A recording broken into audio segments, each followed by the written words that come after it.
Salam dan bahagia. Perkenalkan kami dari kelompok 3 akan mempresentasikan mengenai campaign adiksi internet.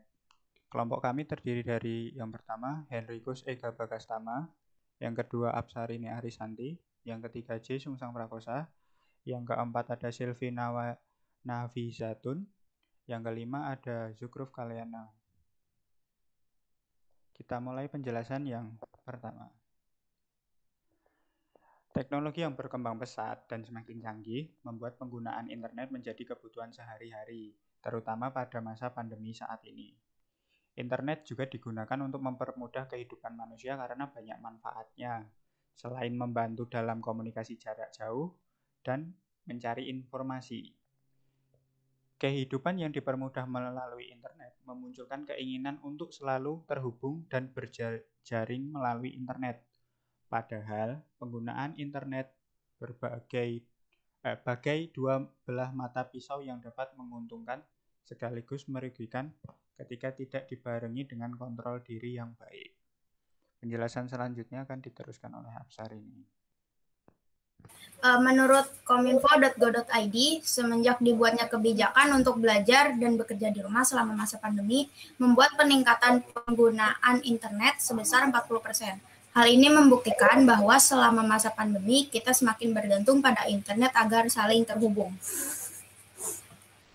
Nah, berdasarkan survei yang dipublikasi oleh Hootsuite DWR Sosial pada Januari 2021 menyebutkan sebanyak 4,20 miliar pengguna media sosial di seluruh dunia.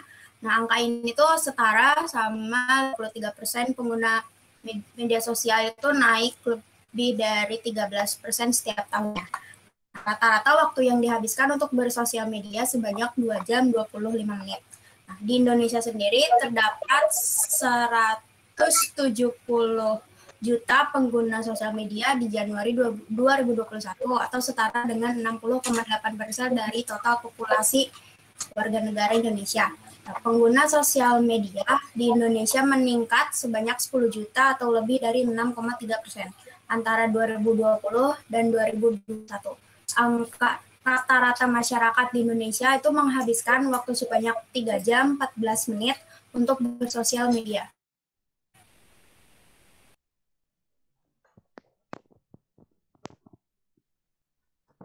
Penjelasan selanjutnya dijelaskan oleh Ega. Adiksi internet ditandai dengan keasikan yang berlebihan atau kurang terkontrol dalam perilaku penggunaan komputer dan akses internet.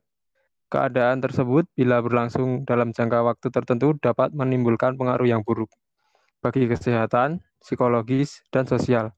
Dilansir dari klikdokter.com, pengaruh adiksi internet bagi kesehatan adalah terganggunya kesehatan mata lebih cepat kering akibat penggunaan gadget berjam-jam. Pengaruh adiksi bagi psikologis pecandu adalah perasaan takut, gelisah, cemas, bingung, bosan, was-was, depresi, bahkan insomnia atau susah tidur. Hal tersebut dapat terjadi ketika pecandu offline atau berada jauh dari gadgetnya untuk bermain internet. Pecandu juga sering menunda-nunda pekerjaan, menunda mengerjakan tugas karena terlalu asik dengan bermain internet. Penjelasan selanjutnya akan dilanjutkan oleh Mbak Silvi. Monggo. Faktor dari adiksi internet yang pertama ada keluarga, yang kedua sosial ekonomi, yang ketiga kepribadian, yang keempat jenis kelamin.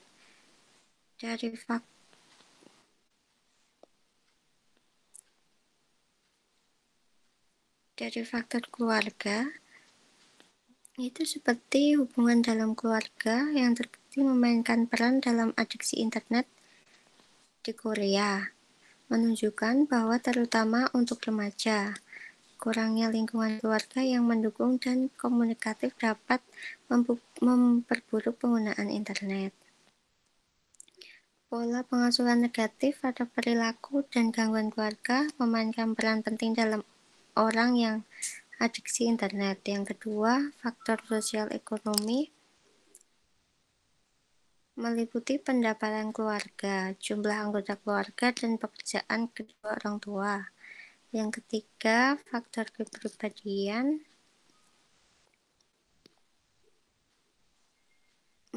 Misalnya seperti introversion, psychotism, dan neuroticism yang sangat berkaitan dengan adiksi internet.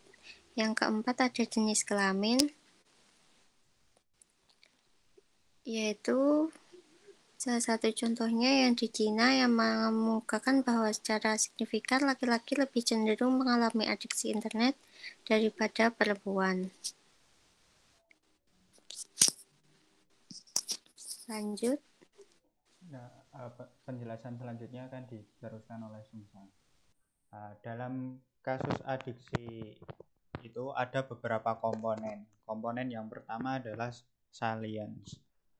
Komponen ini merupakan proses kognitif yang menghasilkan perilaku yang mendominasi pikiran seseorang untuk mendekati atau menjauhi objek. Misalnya ketika kita menyukai bermain video game melalui gawai, maka akan terbentuk kognitif dalam diri kita untuk selalu bermain game melalui smartphone kita. Yang kedua adalah mood modification. Mood modification ini adalah pengalaman yang terbentuk dari pengalaman subjektif pada seseorang yang mengalami adiksi pada sebuah strategi coping sebagai akibat dari tingkah laku tertentu. Misalnya, ketika kita merasakan bosan terhadap sebuah suasana atau merasa jenuh, terkadang pelampiasannya kita bisa menonton film atau bermain game melalui gawai. Nah, kegiatan ini disebut coping stress kita. Ketika coping ini semakin intens dilakukan, maka akan menimbulkan mood modification yang berindikasi pada komponen adiksi. Yang selanjutnya adalah tolerance. Proses peningkatan intensitas pada suatu kegiatan yang rutin dilakukan untuk mendapat perasaan senang. Hal ini bisa ditinjau ketika kita terbiasa menonton film yang berseries. Awalnya kita menonton satu series. Namun ketika kita timbul perasaan penasaran terhadap series yang selanjutnya, kita cenderung akan meneruskan series tersebut hingga tidak sadar kita telah menuntaskan beberapa series dalam sebuah film. Hal ini akan membentuk komponen adiksi. Komponen adiksi yang selanjutnya adalah withdrawal, yaitu perasaan tidak nyaman pada seseorang yang disebabkan oleh penghentian secara tiba-tiba atau kendala dalam melakukan kebiasaan adiksi. Misalnya ketika kita akan menghadapi ujian, biasanya kita akan berusaha untuk mengurangi intensitas penggunaan smartphone.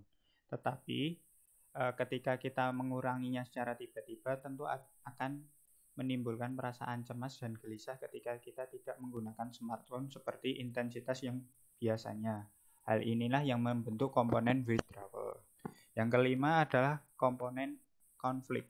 Konflik dalam perilaku adiksi menyebabkan berhubungan dengan hubungan interpersonal atau kerusakan secara fisik dan gangguan psikologis. Contohnya, semisal kita bermain video game, biasanya kita tidak mau diganggu oleh orang-orang yang ada di sekitar.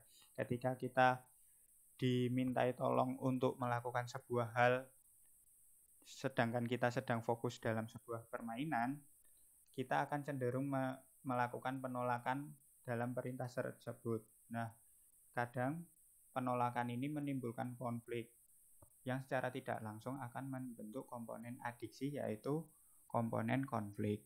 Yang terakhir adalah relapse. Relapse ini adalah perilaku untuk melakukan kegiatan adiksi kembali setelah berusaha mengurangi. Perilaku relapse ini atau sering disebut dengan kambuh dapat menimbulkan perilaku adiksi yang lebih parah atau dapat mengindikasikan perilaku adiksi yang sembuh. Misalnya, ketika seorang perokok yang sudah lama tidak merasakan rokok karena sedang fase terapi adiksi perokok, dan ketika suatu hari dia ditawari satu batang rokok dan akhirnya dia membeli rokok tersebut, maka dapat dipastikan orang tersebut mengalami komponen adiksi yaitu relapse. Demikian 6 komponen dalam adiksi. Penjelasan selanjutnya akan dilanjutkan oleh Kalyana. Melepas kecanduan internet. Yang pertama adalah mengatur kembali prioritas dalam menggunakan internet. Memang benar, internet menjadi kebutuhan kita saat ini untuk mendapatkan informasi. Namun, untuk menghindari penggunaan yang berlebihan dan menghentikan kecanduan adalah dengan menggunakan prioritas dalam mengakses internet.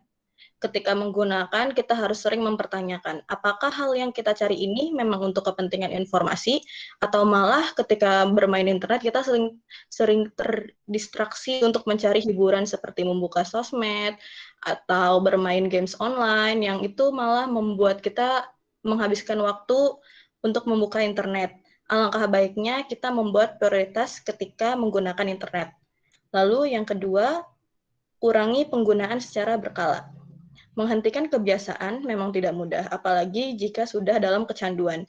Selain membuat prioritas penggunaan, kita harus mengurangi waktu secara perlahan. Contohnya, jika kita kecanduan bermain internet untuk membuka medsos dan games, misalnya selama 3 jam, kita bisa mengurangi 15 menit pada minggu pertama.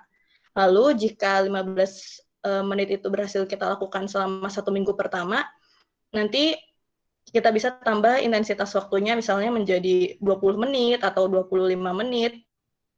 Nah, hal ini dilakukan dengan progres yang perlahan namun pasti.